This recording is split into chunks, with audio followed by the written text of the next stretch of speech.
Ngayon nga lang ulit nagkasama-sama lahat ng 20 na dogs natin. O di ba ang dami? At grabe nga kahit yung mga baby natin ng chichiks na.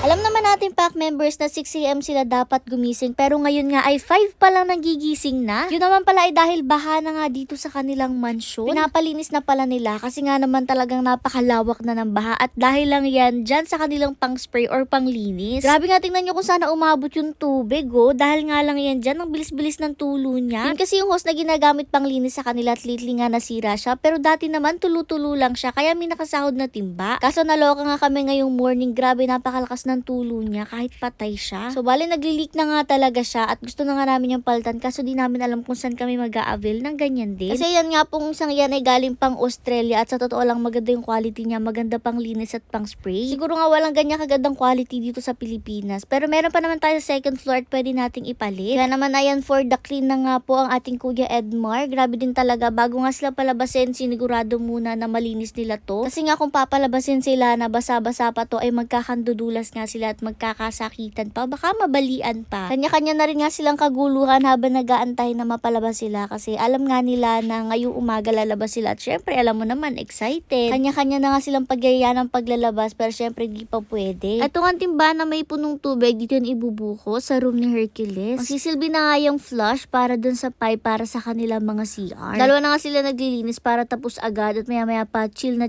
naman nag-aantay ang ating pack members. Ito kasi mga adults natin, gets naman nila na may ginagawa pa at di pa sila agad-agad makakalabas kaya chill lang silang naghihintay. Yung adults na talaga yung medyo may kalikutan at maya-maya nga nung makatapos na ayan, isa-isa na silang pinalabas. Syempre mga male adults muna yung pinalabas tapos after 5 minutes nga isinunod na itong ating mga young adults na male. Pinauna lang talaga yung mga adults kasi kailangan muna nila mag-potty bago natin palabasin itong mga young adults kasi nga malilikot yung mga young adults baka mayapakan nila yung pupo ng mga adults natin. Kaya nga after 5 minutes lang sila lumalabas at ayan na nga tingnan nyo kanya-kanya na silang kaguluhan. Noon nga si Calvin lang yung malikot dito sa mga male natin. Ngayon nadagdagan ng 4 pang malilikot at napagdesisyon nga nila na pagsama-samahin na ulit ang ating pack members kasi matagal na rin talaga ang huling beses na nagkasama-sama sila and it just so happen na wala rin namang in-heat ngayon so perfect na pagsama-samahin silang lahat dito sa labas. Yes po, opo, magkasama ang male at female. Alam nyo na, kaguluhan nga ito. Diyos ko, kahit nga ako hindi ko na alam kung saan ba ako titingin, sinong sasawayin sa sobrang dami nila. At kanya-kanya rin nga silang ngat-ngatan, talbugan, kulitan. Diyos ko, di ko na alam kung ano ba nangyayari sa kanila. Basta ang alam ko, sobrang gulo. Pero grabe no, napakalaking family na natin. Family of 20 na tayo. At sobrang lalaki na nga nila and super happy rin kami na super healthy nilang lahat. Makita nyo rin naman lahat sila happy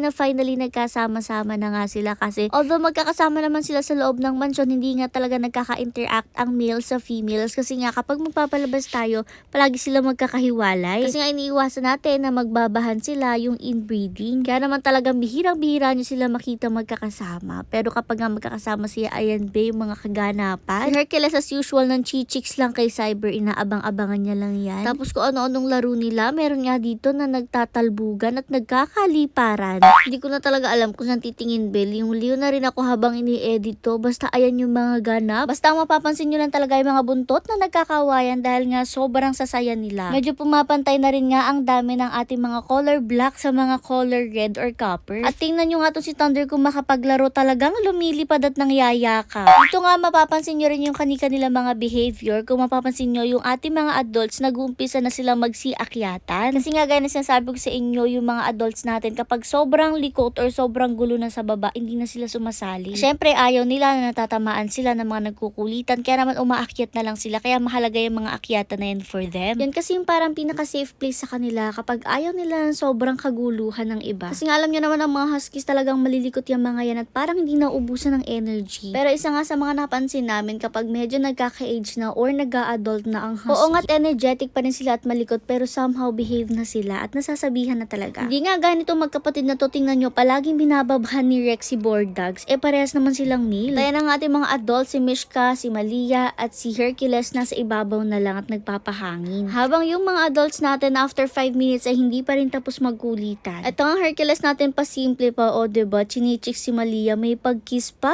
Ay grabe naman ang pagka-chick boy talaga. Ay kung tatanungin nyo kung bakit namin ginagawa to, pinagsasama-sama namin sila once in a while. Kahit nga delikado kasi baka magbabahan sila kasi nga magkakahalo yung mga male at female. Well that's because isang pack pa rin naman sila, isang family pa rin sila at this deserve nila magkasama-sama kahit minsan-minsan lang. At kapag nagsasama-sama naman sila, kahit sobrang bihira, hindi sila basta-basta nag-aaway. Magkulitan man sila, hindi siya na-turn basta-basta into away, which is a good thing kasi kapag ganito karaming dogs, talagang hindi mo may iwasan yung talagang away nila. Pero ito nga sa ating pack, thankfully wala naman masyado nag-aaway so far. So let's just hope na palagi ng ganyan. Na okay na tayo sa kulit-kulitan, wag na lang sa away-awayan. Kahit nga ganito na yung mga ganap tingnan nyo, talagang kanya-kanya silang babahan. Lalo na nga itong si Bordags, binababahan si Snowy, nagalit tuloy. Tapos ito namang ating mga young adults, talagang pinagtutulungan nila si Hercules. Partida, ang laki-laki pa ni Hercules, talo siya. Si Malia nga kaiba yung tingin niya, parang sinasabi niya, bakit nyo ginawa to? Ba't nyo kasi pinagsama-sama? Ganyan tuloy kagulo. Sabay lingon nga palayo sa camera kasi ayaw niya talaga na binivideohan or pinipicturean siya. After 10 minutes nga, parang di pa rin sila napapagod. Grabe pa rin ang kaguluhan na itong si Thunder. Kung makipaglaro, talagang lumilipad. Dito naman sa kabilang gilid ay nagngangat-ngatan rin itong si Athena at si Olaf. Pero okay lang naman kasi nga kahit medyo may katapangan si Athena, yung laro nila ni Olaf, carry lang kasi pares lang sila nakanganga at hindi talaga nagkakagatan. Dito makikita niyo yung pagka-alpha ni Malia. Kung mapapansin niyo, kinukulit siya nung anak niya na si Leon kasi nga chinichik siya. Tapos konting saway lang niya, layas na ang Leon. O diba? Very effortless pa yung pagsasaway niya pero ganun, takot nga talaga sa kanya ang ating pack members. At ito na nga, dito lang sila naging kalmado para mga napagod na or talagang nanawa na sila sa isa't isa. Kaya naman pinapasok na rin nga sila kasi napapagod na rin nga sila at naiinitan na. Ayan, nung binuksan yung gate, paunahan talaga. Halos masira na nga yung glass door dyan kasi pag pumapasok sila, siksikan talaga sila. Nahuli pa nga ng pagpasok itong si Hercules kasi naman ang chicks pa nga po siya. At syempre, pagpasok sa loob, nagpahirap pa rin sila na pumasok sa kanika nilang mga room. Kung yung mga adults lang, pumapasok naman sila sa kanika nila. Pero dahil nga nahaluan ng mga young adults na makukulit,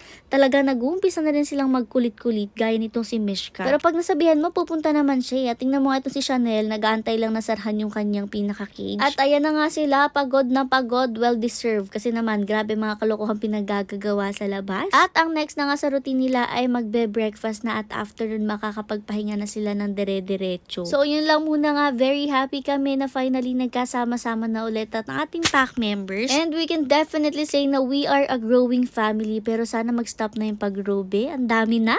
Pagpasok naman ng pack members, ito naman yung ganap sa labas. Pinapasok naman yung mga sasakyan. Ito na nga si McQueen, siya na yung sunod na ipapasok. Si Achuchu nag-aabang na rin nga siya dito sa labas at sumasalubong. At biruin nyo, sa laki nga ni McQueen talaga nagkakasya siya dyan sa loob. Ayaw nga kasi natin na makaabala tayo sa daan. Kaya naman, as much as possible, pagkakapasok ng ating pack members, ay pinapasok na rin natin ang mga sasakyan para di tayo makaabala. Kaya naman talagang pinagsisisikan natin yung mga sasakyan natin dito. At tingnan nyo naman ang aking sasakyan, talaga napa-extra pang pangalan ko. Ang cute kaso madumi yung sasakyan. Talagang kinunan pa rin ni mama itong cute na maliit na kambing. Ang cute niya, lagi siyang nandito sa harap. Tapos ay na last na nga ipapasok ay si Maxima. Syempre di natin yung pwedeng pabayaan. Yan ang isa pa sa naging service ng ating pack members nung wala pa tayong sasakyan. Lumalabas rin nga siya kapag lumalabas ang iba natin mga cars para nga mas may space tayo para sa laruan ng pack members or sa kanilang off-leash area. At ayan, pinapasok na nga siya. Talagang pinagsiksikan natin sila dyan lahat, be, para magkasya-kasya at hindi nakahara sa daan yung mga sasakyan. Ayan, magkaharapan pa nga sila ni McQueen, diba? At sa likod naman itong si Maxima, ito namang si Sonic. At ayun lang.